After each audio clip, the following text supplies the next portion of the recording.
I knew I needed resources if I was going to track down Roscoe Bob Bryant, and hunting Plummer looked like a good way to get rich quick. As the local vigilantes exposed him as the leader of the bandits, and put a generous price on his head. Plummer rallied his gang to plunder one last gold mine before making their escape, and that's where I thought I'd find him.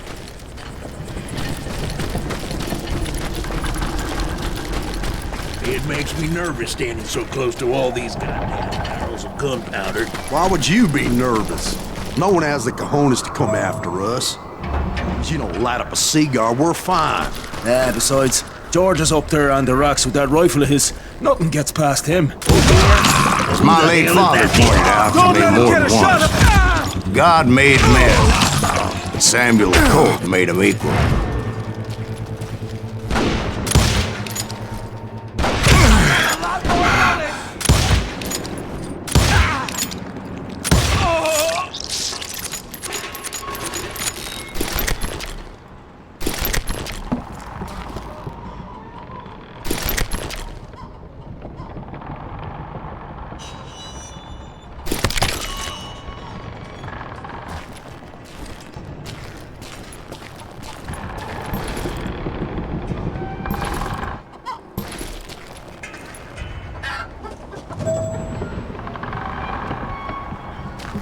I knew that dynamite wasn't mine, so I decided the polite thing would be to return it.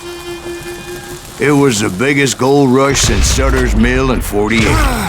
Unfortunately, prospectors weren't the only ones drawn to those riches. There were thieves and killers, robbing travelers and hijacking gold shipments. Like those that ran with Plummer. Some were just regular folks I knew from town, drawn by greed and easy pickings. Charlie Crow, the blacksmith. James, who worked in the stable. Sam and Jeremiah Barber, the butcher's sons. Ordinary citizens who lived a double life. Stealing and thieving and murdering their neighbors. Of course, the rest were veterans of the Civil War. Stone-cold killers trained on the bloody fields of Shiloh and Antietam. Plummer had a lot of men on his payroll. A hell of a lot. That son of a bitch pretended to protect the public with one hand while stealing them blind with the other. He set up a defensive perimeter which I had no idea how to breach. Dangerous, desperate individuals. I was outnumbered and in way over my head, but I was too damn stubborn and stupid to realize it. They must have thought I was tough, or had some kind of death wish, seeing as there were barrels of gunpowder everywhere. I thought I was some kind of hero.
I finally made it past and headed on to meet my destiny.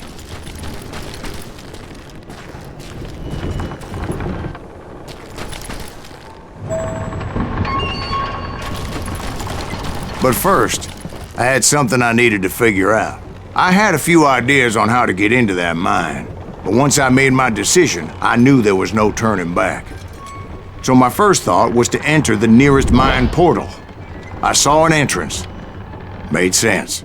I got this. It was the quickest way in, but that also made it more dangerous, Can't beat as there would undoubtedly be enemy pickets posted along the way.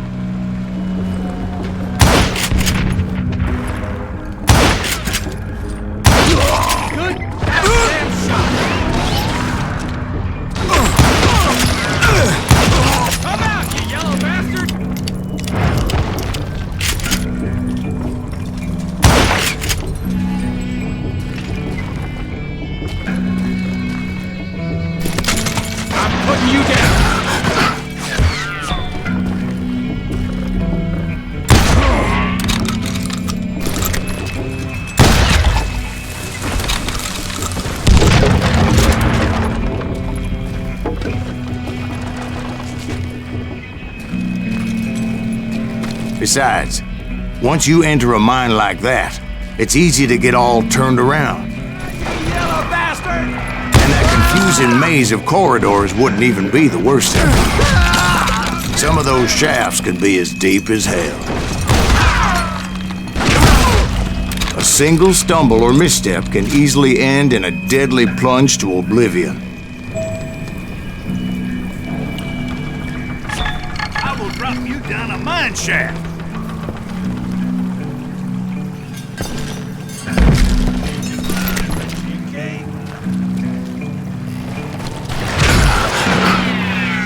I do not deserve to die like... Quick reflexes often make up for a lack of common sense. Luckily, I was never one to be easily bushwhacked.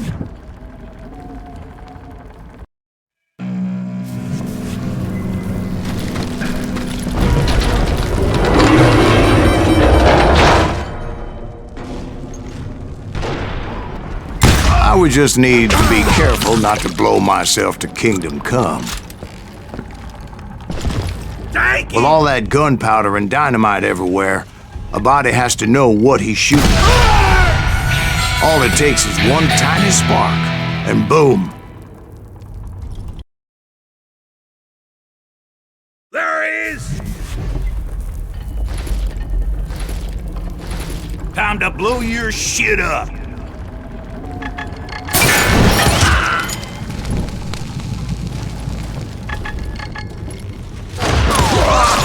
Deserve to die like this!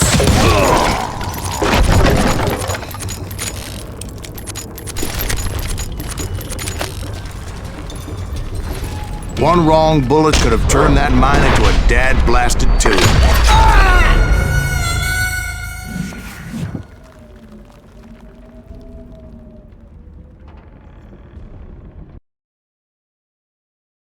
Get him! You ain't beefing.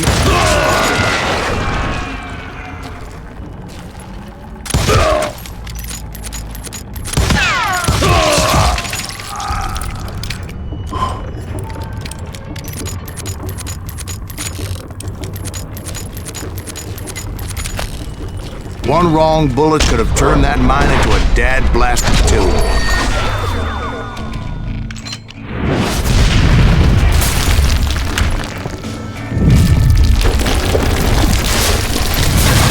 I freely admit that my plan of attack was not just moronic, but clearly insane.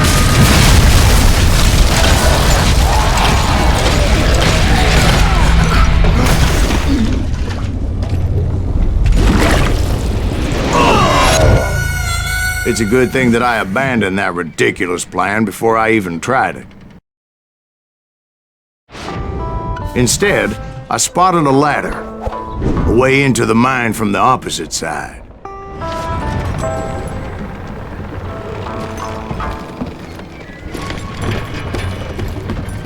It was a long way around, but that approach seemed more sensible at the time. Of course, being I had a problem with heights, that scaffolding scared the bejesus out of me. Climbing down that ladder required some caution.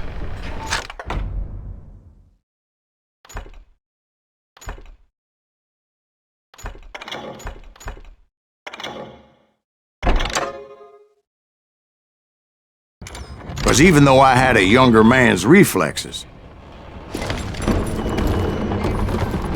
no man can dodge a damn bullet while climbing down a rickety ladder.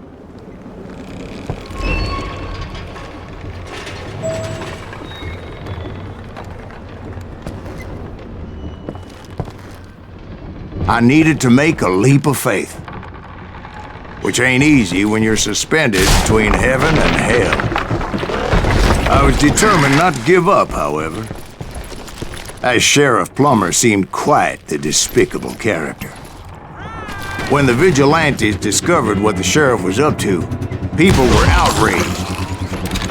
That 10,000 they put on his head would go a long way to helping me find a new job.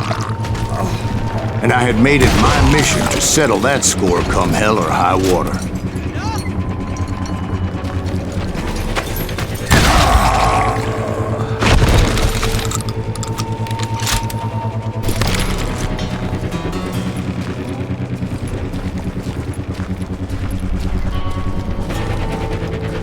But first, I would have to make a choice. Take the elevator or climb the ladder.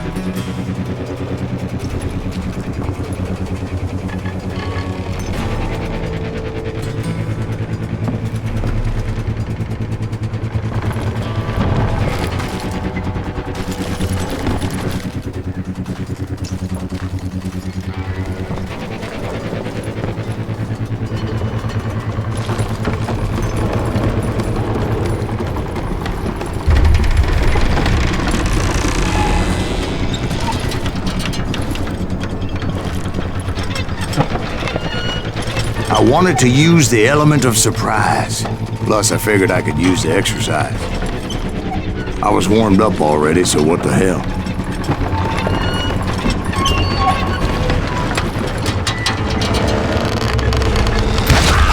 Watch out!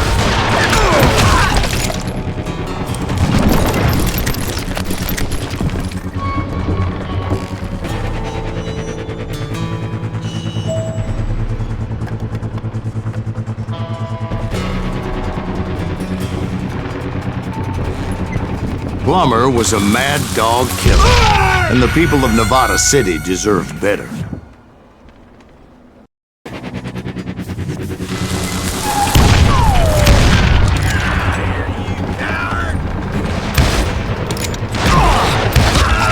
Right, well, he was the sheriff of both places at one time or another, but that's neither here nor there.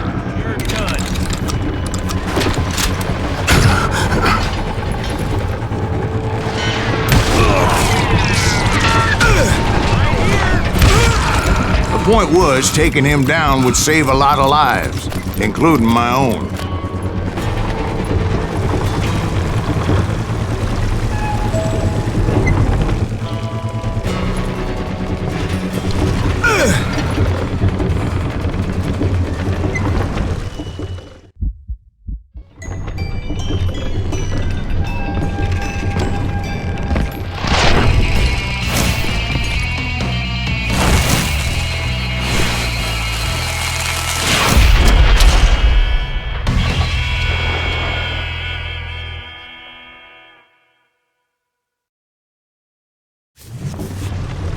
They're gonna need a dustpan to pick you up! This thing is just getting worse and worse, ain't it?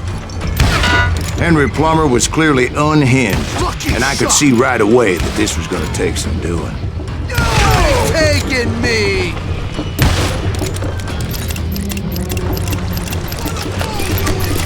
Sweet boy! You want some more? I'm going all evil on your ass!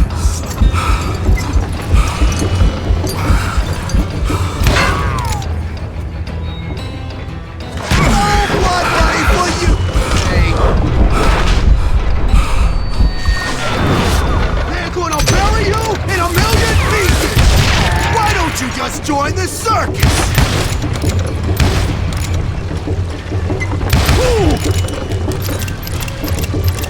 I can shoot too! I need some help here! Come on, boys! Take this cocksucker out!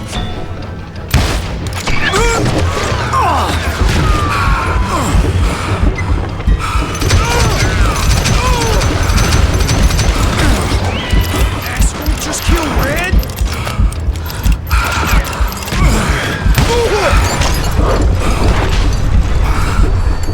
Time to fill you full of lead!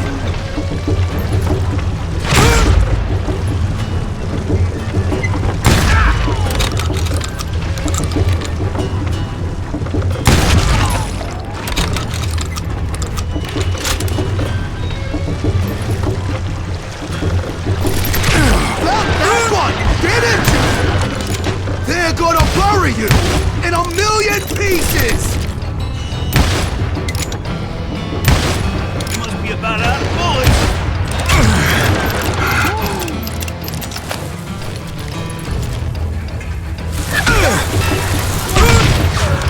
You can shoot, but can you aim?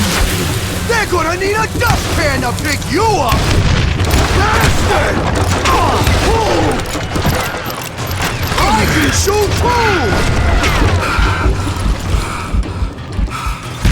Just give up and die!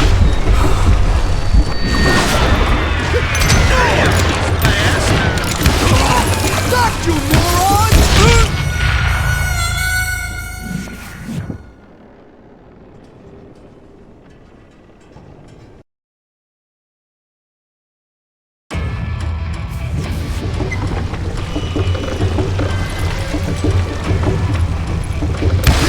Bury you in a million pieces! I got a lot more dynamite than you! What do you think you're doing? Gonna blow you into next week, boy! I'm going all medieval on your ass! They're gonna need a dustpan to pick you up! Why don't you just join the circus? You ain't taking me! This is gonna hurt! You want some more? Run! You kill him, or I kill you! Ooh! No blood money for you today! Why not just give up and stop? They're gonna bury you in a million pieces! Show off!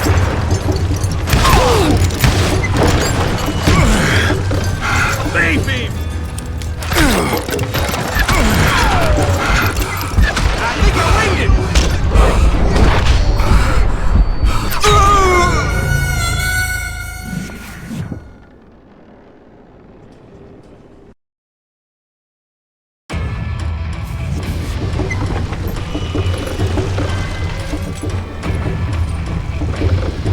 I need a dustpan to pick you up!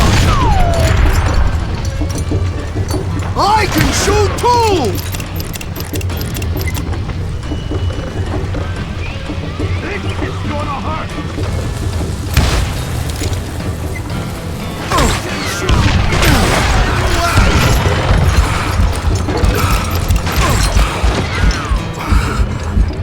They're gonna bury you in a million pieces!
a dustpan to pick you up!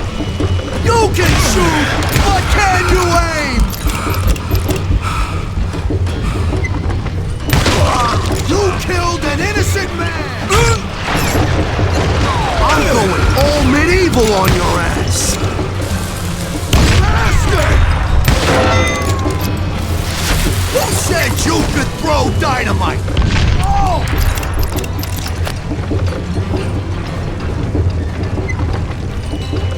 They're gonna bury you in pieces! Not you morons! You ain't taking me!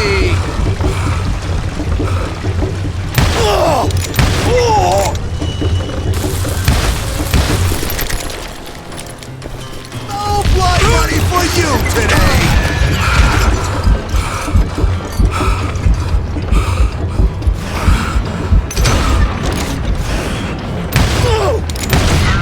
I will drop you down a mine shaft. So that's how Henry Plummer died. Him and his crew were worth their weight in gold. And now, I was officially a bounty hunter.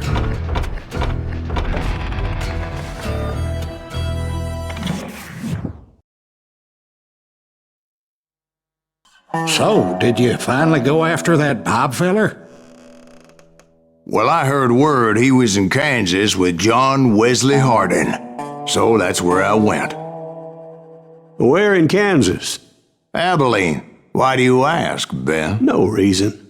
Was Hardin as fast as Ringo? Ringo was fast, but John Wesley was as fast as the devil himself.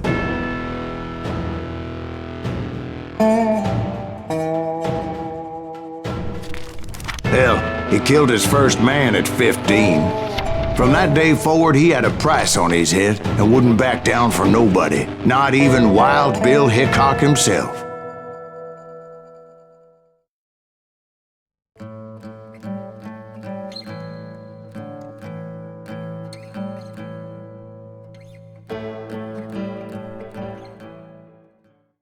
I dodged death many a time, and that night in Abilene was no different. Damn, he's fast! I was there with the intention of finding that bastard Bob and collecting the bounty on John Wesley.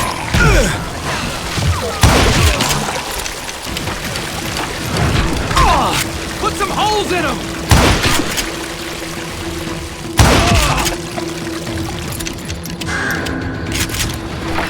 How you like that? I thought the Texas Rangers got Hardin. Yeah, that's what they want you to believe. It was cold in a witch's tit and a brass bra that night as I fought my way past his loyal compadres.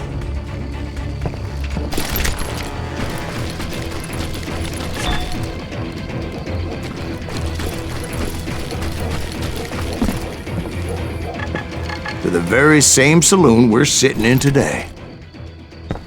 Look around and imagine this place painted in blood.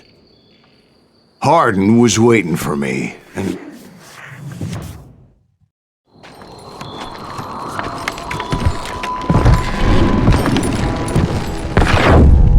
wait, I'm jumping the gun here.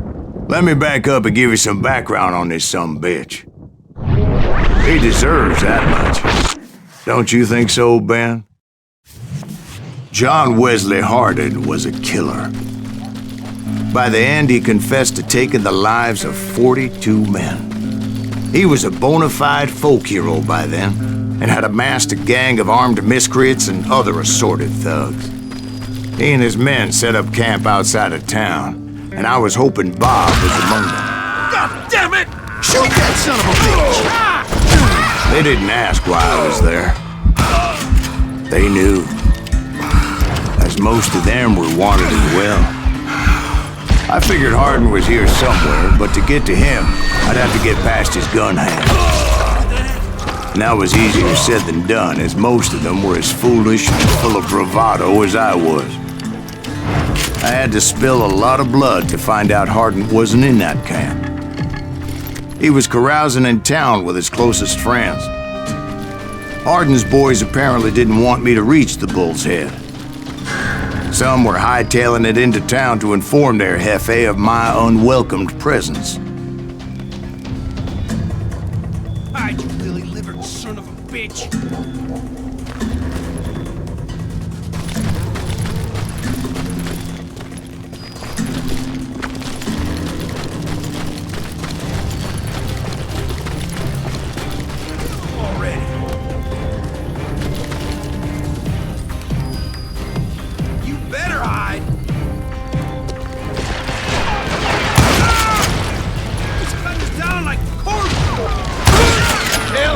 Someone's coming for him!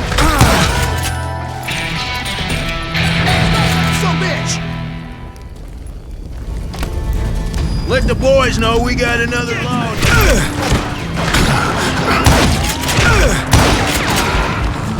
Nice, don't I?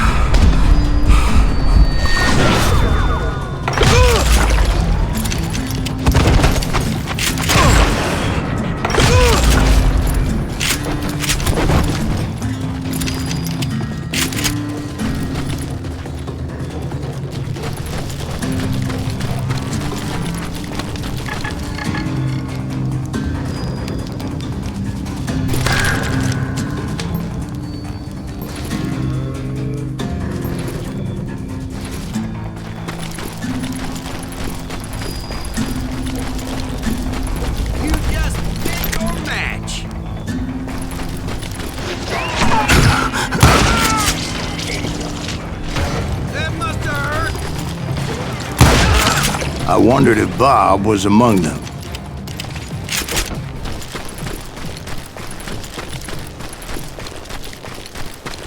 And I steeled myself for the fight ahead.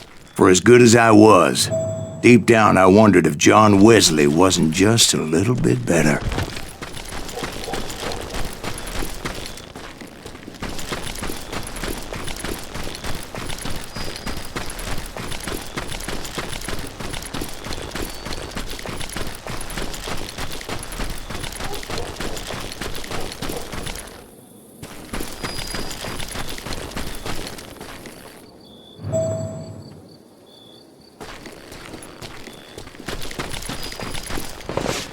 Before I could test my mettle against Hardin, however, I would first need to dispatch his cadre of hired killers.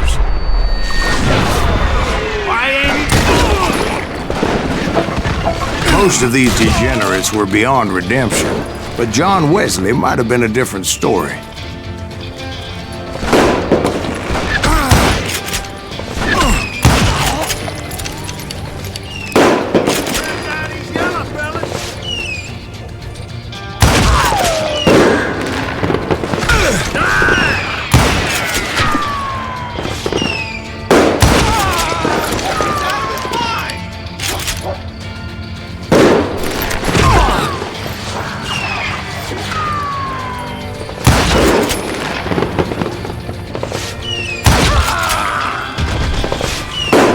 I didn't learn until later that that night was in fact his birthday celebration.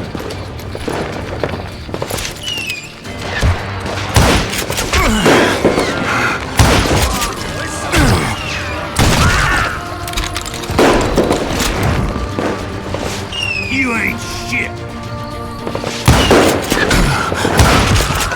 God damn you!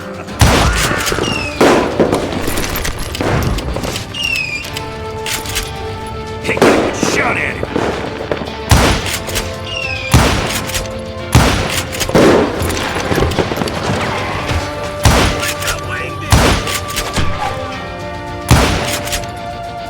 God damn him!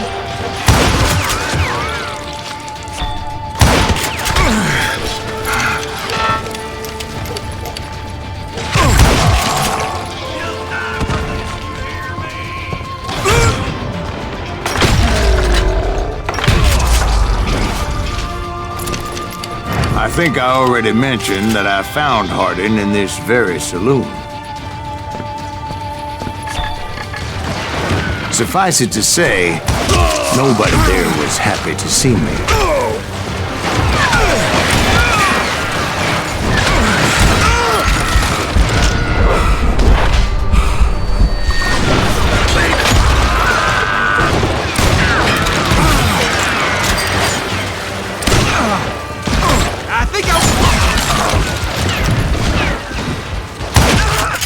fact, I felt a certain hostility.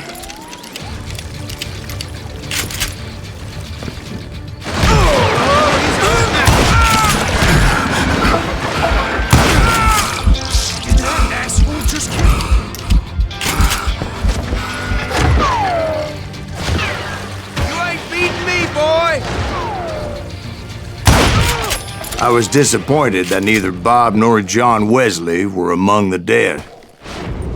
But that was short-lived, as a moment later I was facing down the fastest gun in the West.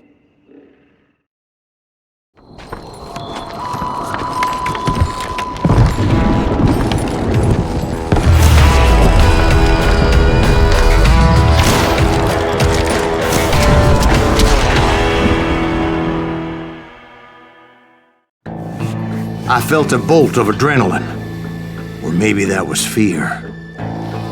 He was well known for his tricks, and I knew I'd need my own if I was ever to defeat him.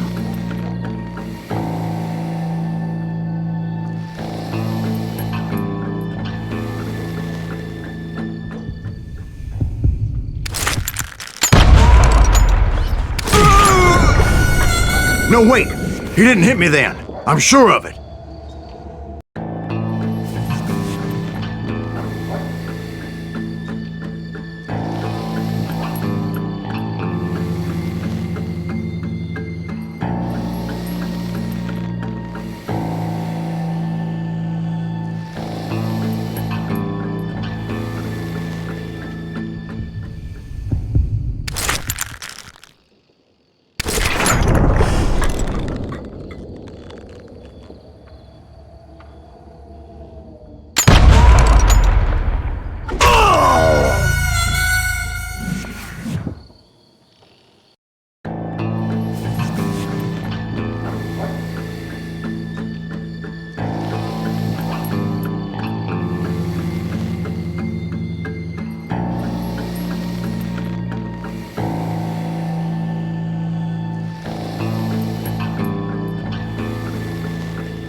I felt a bolt of adrenaline, or maybe that was fear. He was well known for his tricks, and I knew I'd need my own if I was ever to defeat him.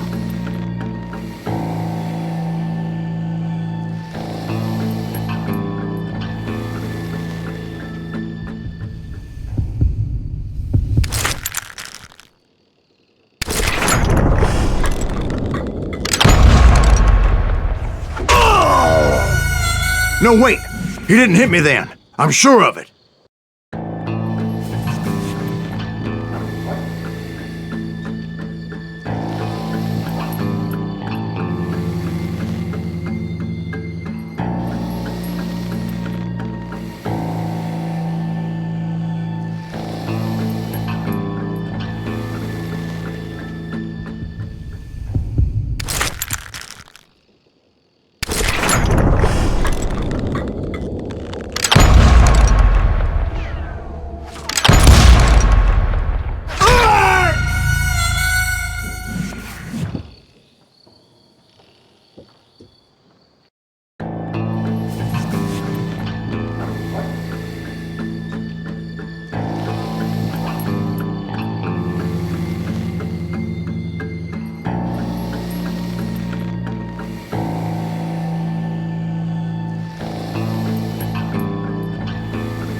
I felt a bolt of adrenaline.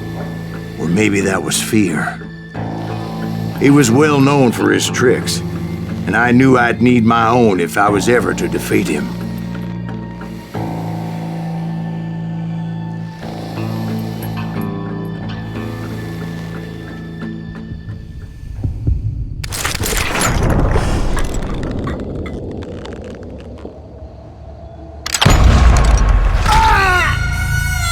No, wait!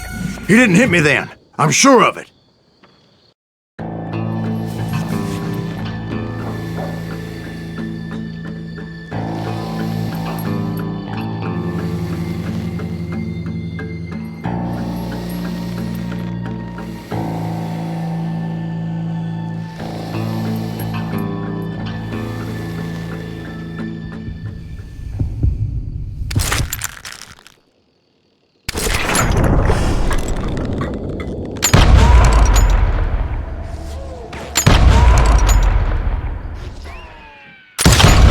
Was faster than greased lightning, but being inebriated as he was, he didn't count his shots. And now, he was at my mercy.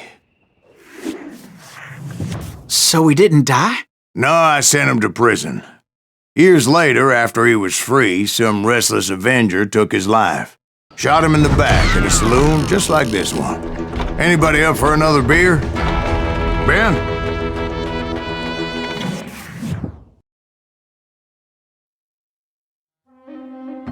Thank you, darling.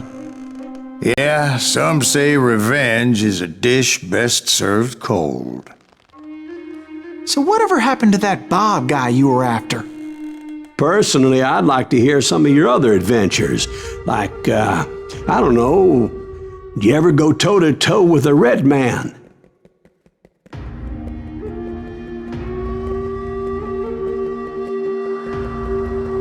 Yes, I did, Ben. I remember once I was after this renegade Apache, Grey Wolf. Strangely enough, revenge was also his primary motivation.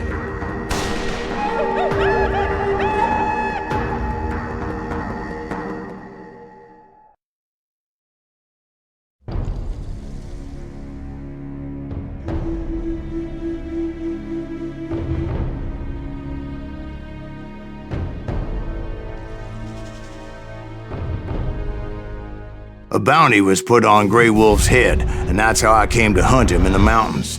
Mountains so high they tickled the nether regions of heaven.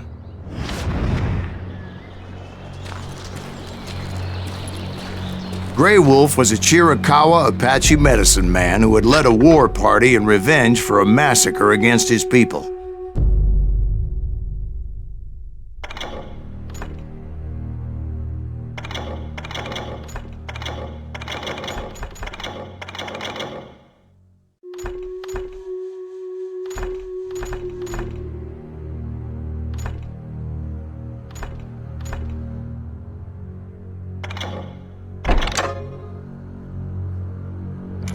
The U.S. Army had attacked his tribe during his daughter's sacred sunrise ceremony, and the slaughter was unspeakable. I understood his anger, as there's nothing more traumatic than seeing those you love die in a cruel and painful death.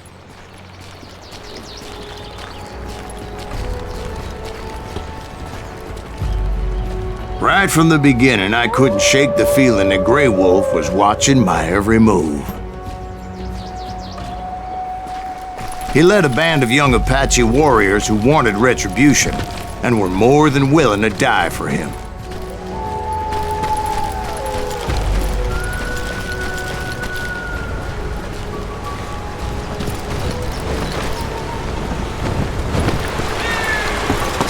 They saw me before I saw them.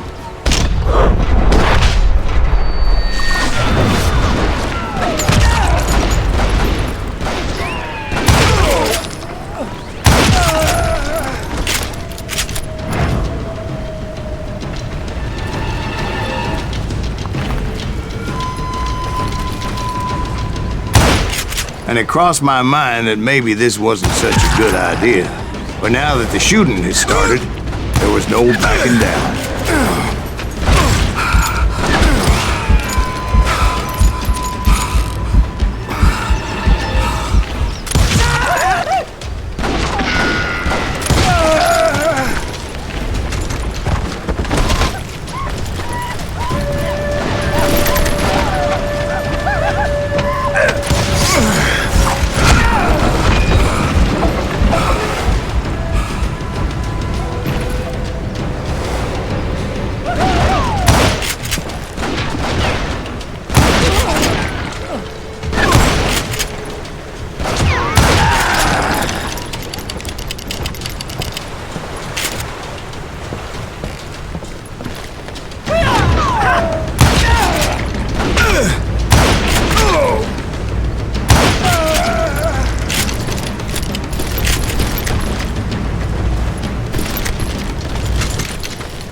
It was rugged country, the winter home of the Chiricahuas, and that's why they had retreated there.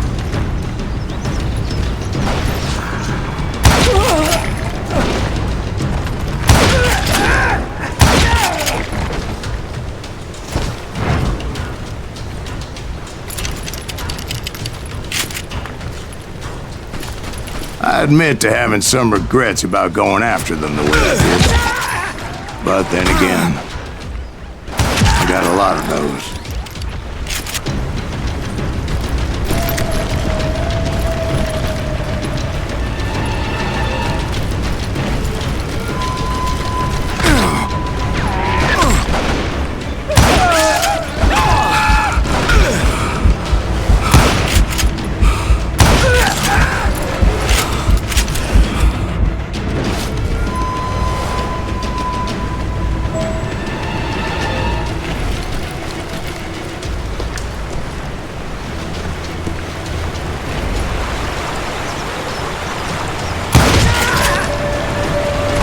Find Grey Wolf?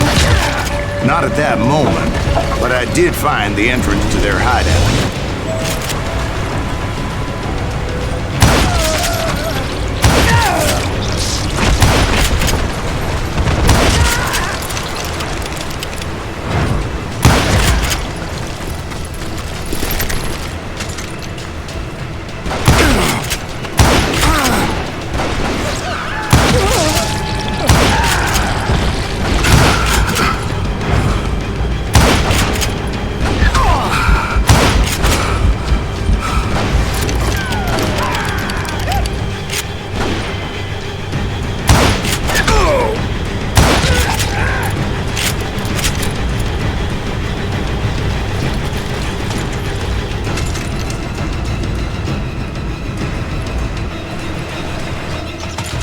A deep crevice that led to a deeper cave. No telling you went in there. Yeah, but it's not out of bravery so much as pure, angry cussedness.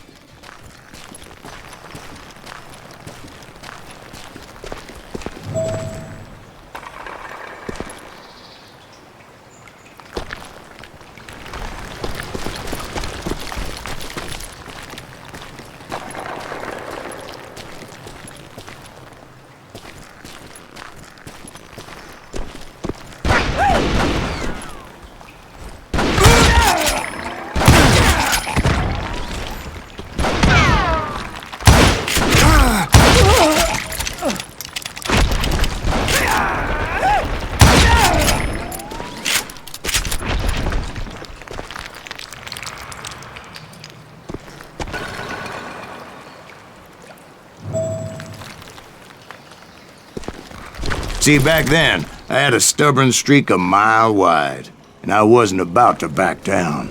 So it was like pitch black in there? Actually, it was pretty well lit, as they had torches on the walls.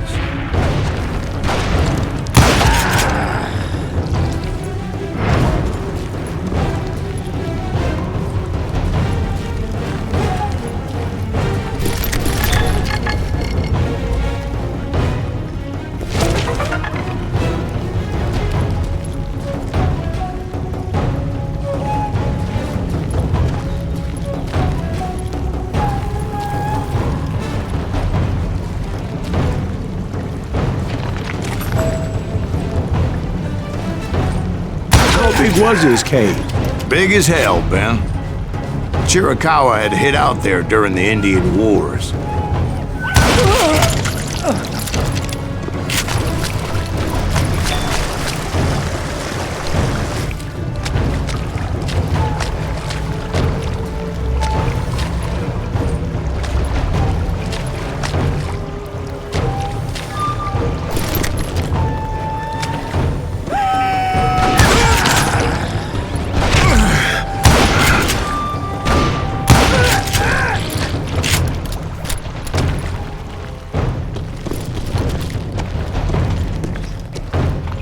They thought it was haunted with the ghosts of those murdered by the horse soldiers.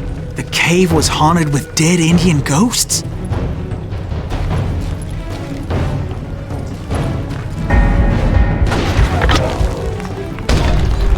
To be honest, I was more concerned with the live ones than the dead ones.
How come you know so much about engines? A few years back, I was married to 2 Mescalero women. At the same time? Yeah, they were sisters.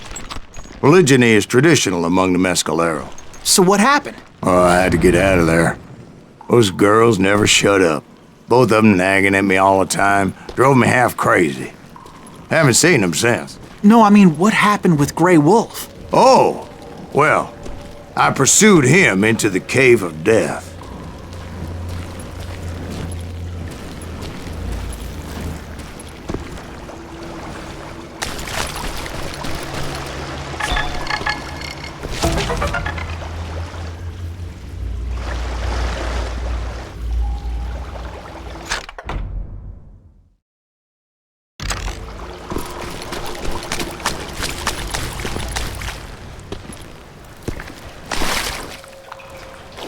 I came upon this flooded grotto, and that's when I saw him.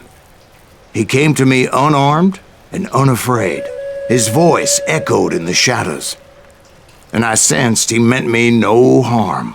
You carry great darkness in your heart, and if you do not release it, it will claim your soul. The sound of his voice put some kind of ancient Indian spell on me. As his story unfolded in my mind.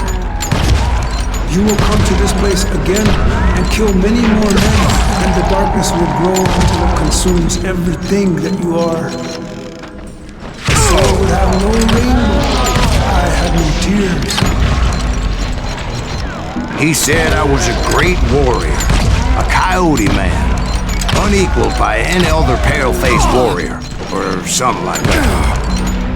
The snakes will bite shadows of your past until a venom poisons your heart, and an echo of the song of the dead summons the spirits deep from within the mountains.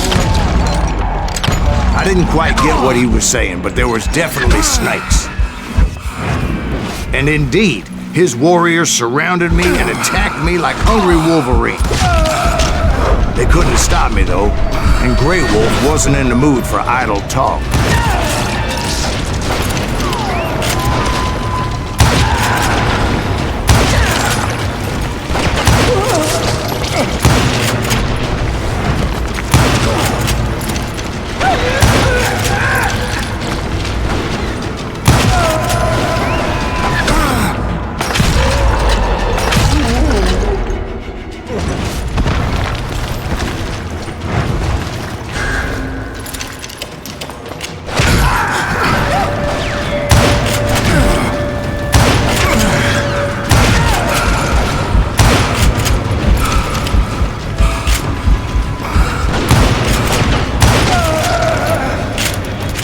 swear I couldn't see any way out of this trap. But suddenly, one just appeared. Kinda like a miracle.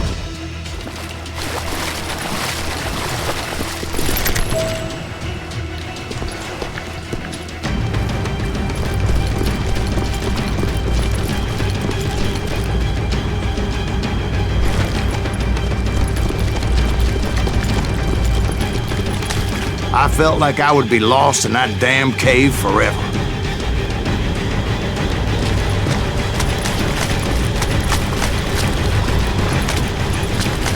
Finally, I found myself back outside, perched on the edge of a precipice overlooking a thundering whitewater river. To get where I was going required several leaps of faith, but no way in hell I was turning back.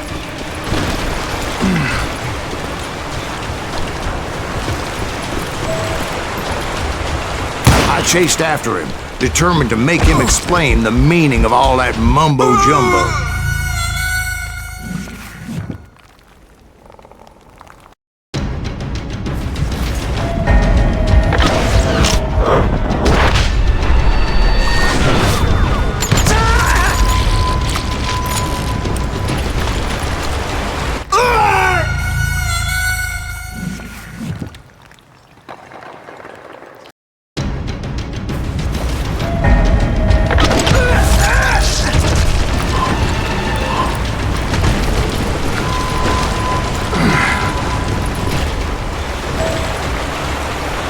Chased after him, determined to make him explain the meaning of all that mumbo-jumbo. Mumbo-jumbo's right. Are you making this all up as you go?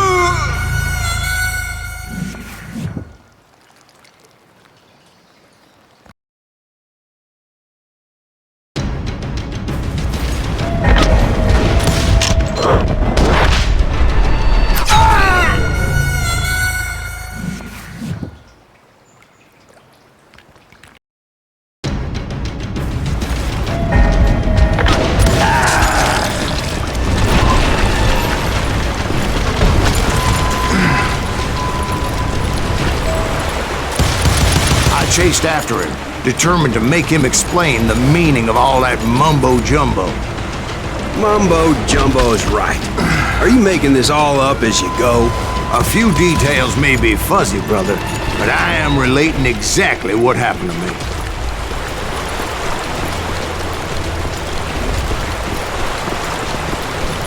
There were dozens of Apache warriors aiming at me from on high. Dozens? Well, maybe not dozens, but there was a lot of them. At least 3 or 4. Well, more than that, little lady.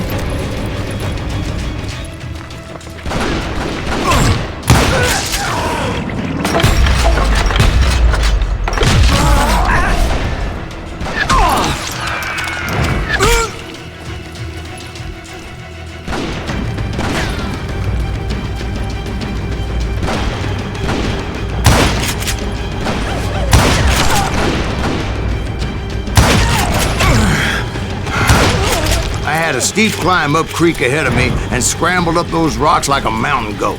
I was determined to locate Grey Wolf and find out exactly what the hell he was trying to tell me. And wouldn't you know it, that crafty son of a bitch led me right into a trap. What kind of trap? Well, son, there had to be at least 100 Apaches surrounding me. 100? God be my witness. Oh, come on. Who are you kidding? Hey, I believe you. Come on, tell us how it ended. All right, but I'm not gonna drag this out. Where were we? You were surrounded by 100 Apache warriors. Well, I didn't take the time to count them exactly, but there were a lot of them.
And in the end, a path appeared before me that I had not seen before.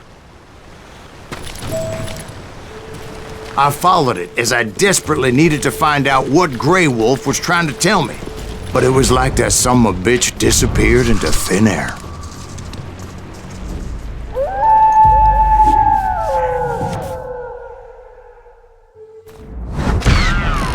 Never did find him. And never did collect my goddamn bounty.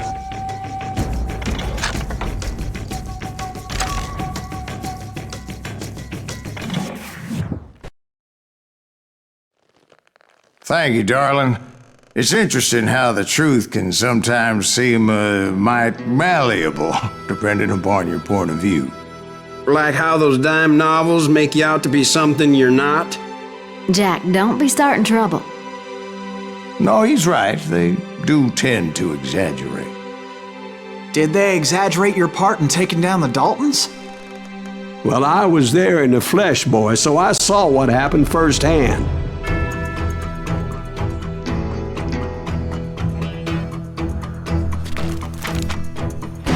Those Daltons were lawmen once, before they all went bad, robbing banks and trains clear across the territory. Until Coffeeville, of course. I was one of the citizens who took up arms that day. Fighting on the side of right? I did my best, sir. We all did.